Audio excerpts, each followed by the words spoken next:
सौदा के तो शाय ख़ास से एक ज़माना था जब मुझे बहुत अच्छा लगता था कि मेरे स्टूडेंट्स के ग्रेड्स अच्छे अच्छे आएँ और मैं भी बड़े फ़ख्र से उनका ज़िक्र करूँ, जी मेरे इस बैच ने इतने एज़ लिए, इसने इतने। लेकिन फिर 2013 में मैंने अपने बहुत ही प्यारे स्टूडेंट को खो दिया।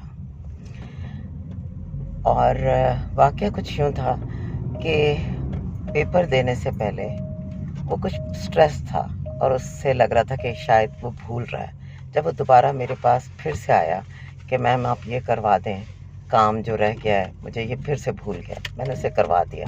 तो जाते हुए उसकी बेचैनी को देखते हुए मैंने उसे कहा कि ओके, अब मैं तो किसी को दे नहीं सकती, ये मेरा बच्चा तुम्हारा सदका है, इंशाल्लाह तुम्हारा बहुत अच्छा ग्रेड आएगा और तुमने के रास्ते में जाते हुए किसी को दे देना। रिज़ल्ट आने से कुछ दिन पहले उसकी वफ़ात हो गई। मैं जब जनाजे पर गई तो वो इस कदर अलमनाक मेरा ज़िंदगी का तजर्बा था, और बाद में जब रिज़ल्ट आया तो वो ए था।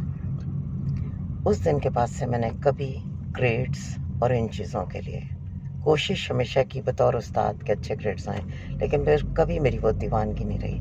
आज मैं यकीन रखती हूँ और अपने स्टूडेंट्स के पेरेंट्स को भी ये रिक्वेस्ट हमेशा करती हूँ कि देखिए, इनकी कोशिश करना लाजमी है, मेरी मेहनत ज़रूरी है, मगर प्लीज़ आप इनके ग्रेड्स के लिए इतने कॉन्शियस ना हो, इनकी सेहत, ज़िंदगी और इनका मुकद्दर मांगें। सो खुदारा अपने बच्चों को ज़रूर मोटिवेट करें, पढ़ना बिल्कुल ज़रूरी है, लेकिन उनकी ज़िंदगी की, उनकी जान की खैर मांगिए, ये सबसे ज़रूरी है।